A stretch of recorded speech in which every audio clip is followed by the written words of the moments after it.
We've done a lot of football talk on the channel lately. Been less inclined on the F1, but shall we get back into it? There's lots going on. The potential of Adrian Newey leaving Red Bull, that seems to be all but signed and sealed, with his lawyers now getting involved in negotiating his exit. You've got the Miami GP coming up this weekend, which is the second sprint race of the season, the second one in a row. Can Mercedes bounce back and put in a better performance? Is Lewis Hamilton going to have a better qualifying session? What is going to go on in this weekend? What's going on with Logan Sargent? There's obviously a load of rumours talking about Kimi Antonelli. Is he going to come in and take that seat? Let's see what's going to go on. But shall we get into previewing the Miami GP? We'll start off with talking a bit about China. Now, obviously, it was one of those weekends where, if you have not done so already, make sure you hit that subscribe button down below or in this top corner to stay tuned for all my latest football, Formula One, and whatever content I produce on this channel. We also do have channel memberships that have been turned on recently as a result of your support on the channel. If you do want to join that, all the information is in the description down below. There's a link you click which will tell you everything you need to know about memberships.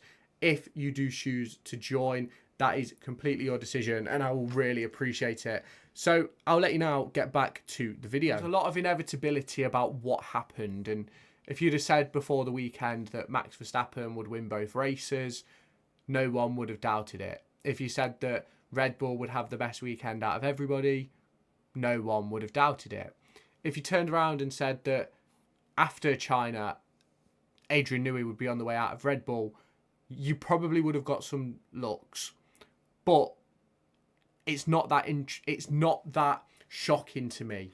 We've seen Adrian Newey devote his the majority of the last 20 years of his life to Red Bull racing, and what has he got back? He's got back Christian Horner saying that he's not that important, just like Christian Horner said with Max and other staff at Red Bull Racing, and I think that's very important and something that needs to be discussed. Now, do I think Adrian Newey is going to move on? I think with the latest reports that we're getting from the BBC and Andrew Benson and other Formula One outlets, I think it's very likely that we'll probably see an announcement over the next couple of weeks. Now, the latest we're hearing is that Adrian Newey has got his lawyers involved in essentially discussing an early exit. Now, gardening leave, non-competes, they're all bypassable parts of a contract. Now, they're there to protect a team, but in the end, if you really want to and you've got the right people around you, you can get around it. Like, it's not very difficult. So it's going to be interesting to see how this is all handled by not only Red Bull, but also Adrian Newey. Obviously, getting his lawyers involved makes it quite intriguing for me. So obviously, that's going to be interesting to see how that plays out. You've obviously then got to see how that's going to change things at Red Bull. Obviously, they then won't have Adrian Newey for the new regulation set. They're building their own power unit for that regulation set too. Max Verstappen is potentially on the way out. There's rumours he's going to be having talks with Mercedes over this Miami weekend. And the big situation with Max Verstappen going to Mercedes is I just don't think it's a good career move. It feels to me like it's going to be another Fernando Alonso type situation where Max Verstappen makes the wrong moves at the wrong time. But it is going to be interesting to see how that goes down if Max Verstappen does choose to move, because obviously they gave Lewis the contract which essentially forced Lewis out the door to Ferrari because they wanted Kimi Antonelli in a seat.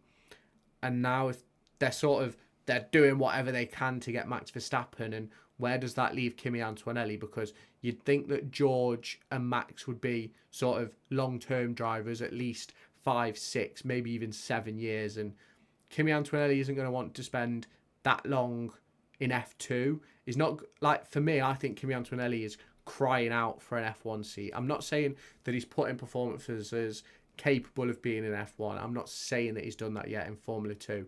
But with the way Mercedes have been talking him up, and Toto Wolff as well, it's as if they're talking him into a seat for next season, for 2025. And there's obviously been a lot of rumours about Kimi Antonelli potentially taking over Logan Sargent for Imola. Obviously, he's done testing around there in a Mercedes recently, so that's going to be interesting. Is that going to play out? Obviously, they're currently Williams have to seek special dispensation because he's under the age to race in F1. But obviously, we've had drivers like Max Verstappen, Kimi Raikkonen coming at early ages before. And obviously, at that time, there wasn't a rule. But now there is as a result of the antics of Max Verstappen when he first came into the sport. And so it's going to be interesting how Mercedes handle things, because I don't think Kimi is going to want to do what George has done, given the hype and pressure that they're putting on him. So for me, I think if Kimi doesn't get that seat at Mercedes, I think he might be shipping elsewhere.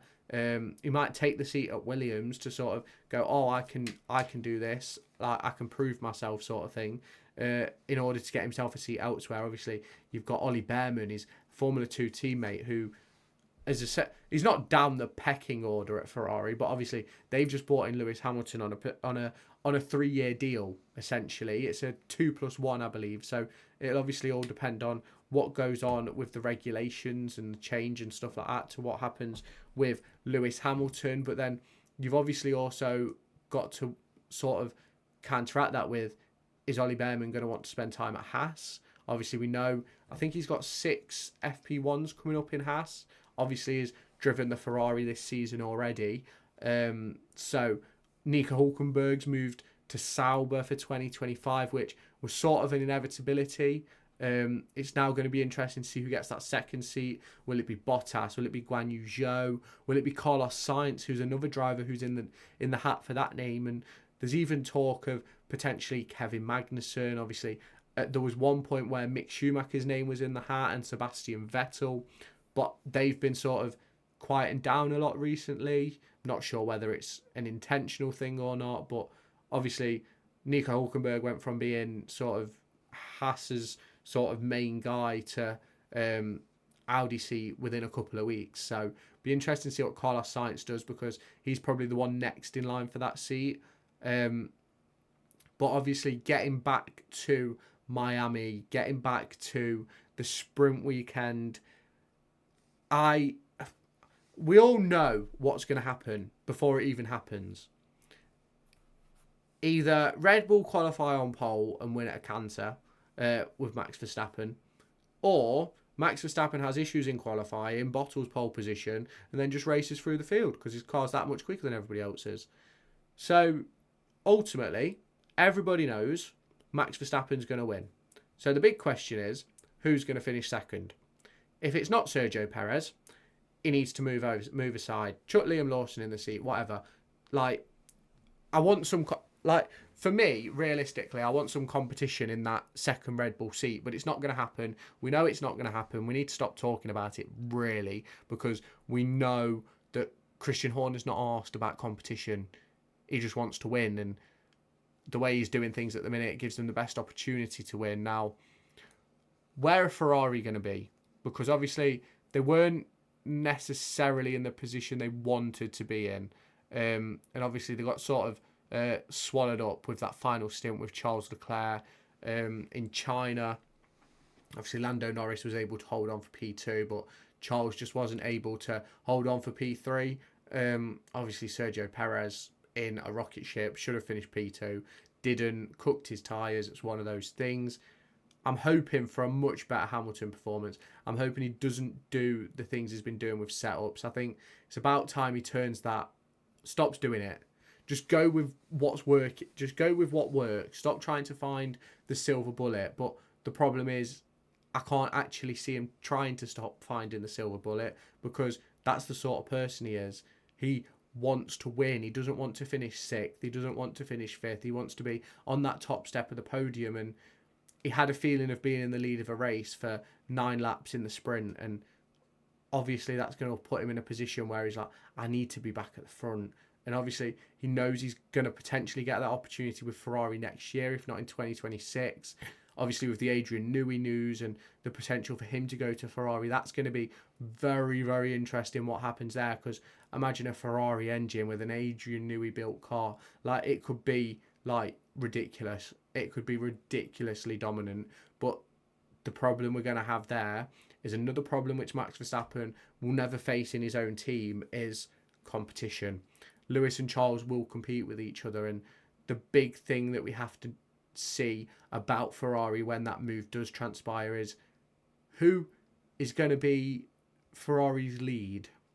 Who are Ferrari going to sort of favour when it comes to strategy? These are all things that we're going to have to take note of over like pre-season and into the first couple of races, because obviously if they do get a car that is capable of challenging for consistent race wins, at some point they're going to have to go, well, which one's winning the title?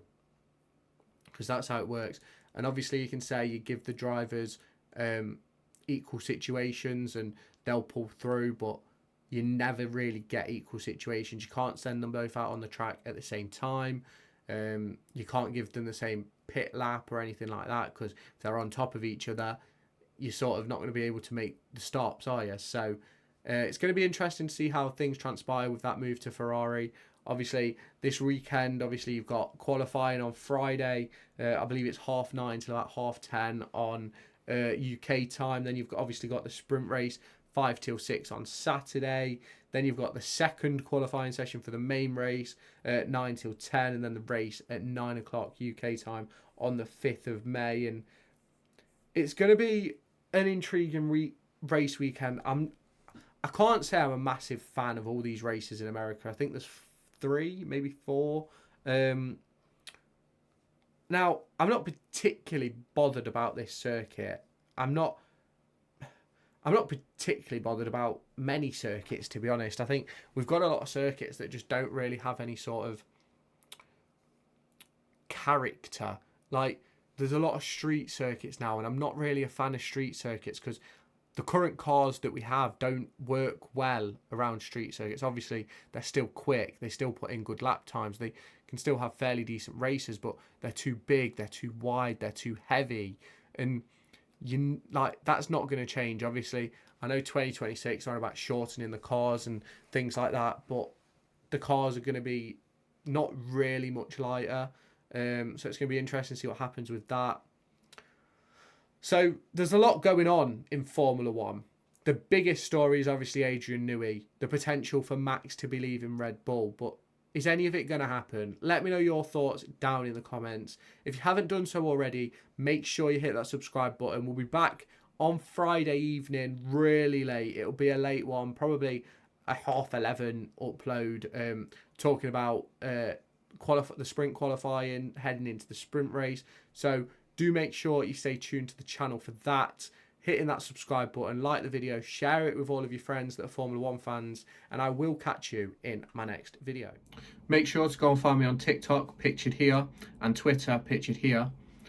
These are the places where I'll keep you all up to date with all my upcoming videos and my thoughts and feelings around the Formula One and football weekend.